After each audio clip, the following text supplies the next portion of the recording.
త్రిమధురం అంటే ఏమిటి? ఎటువంటి పదార్థాలు కలిపితే త్రిమధురం అవుతుంది?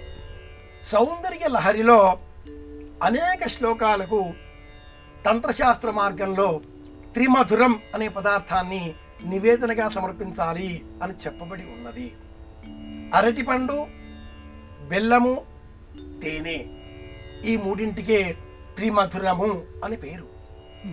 కొన్ని సందర్భాలలో అరటి పండుకు బదులుగా కొబ్బరి బక్కలను మేళవిస్తూ ఉంటారు. కొబ్బరి బక్కలు, తేనె, బెల్లము, అరటిపండు, బెల్లము, తేనె ఇలా 3 పదార్థాలు మధురంగా ఉండేవి.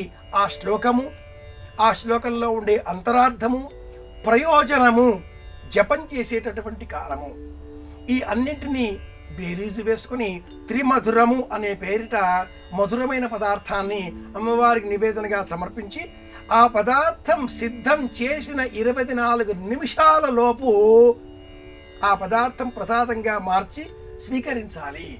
నివేదనగా సమర్పించి ప్రసాదంగా స్వీకరించాలి. అంటే ఉదయం చేశాం, అరటిపండు బక్కలపైన కాసింత తేనె, అలాగే కాసింత బెల్లం, తేనె ఆ మూడింటిని కలిపి పెట్టాం, ఉదయం నైవేద్యం సమర్పించాం. తీసుకోకూడదు. 24 నిమిషాల లోపల ఆ పదార్థాన్ని వినియోగిస్తే దేహానికి పటుత్వం చేరుతుంది, ఆరోగ్యం చేకూరుతుంది. వాతము, పిత్తము, శ్లేష్మము అనే 3 ప్రకృతులను, కుజుడు, రవి, చంద్రుడు అనే స్వభావాలను సమతౌల్యం చేసి దేహానికి సమతూక స్థితిని అందించేటటువంటి పదార్థమే త్రిమధురము.